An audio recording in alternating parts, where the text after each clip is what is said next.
At the doctor's office. What seems to be the problem? What seems to be the problem?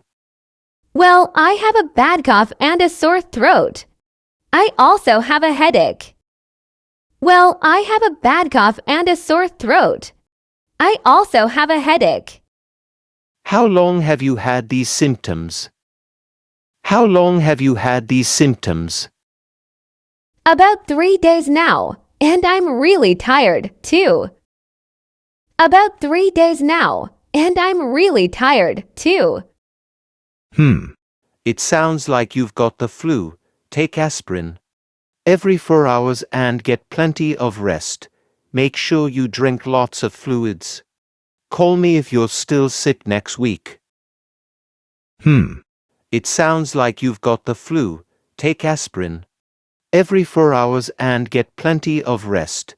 Make sure you drink lots of fluids. Call me if you're still sick next week. Okay, thank you very much. Okay, thank you very much.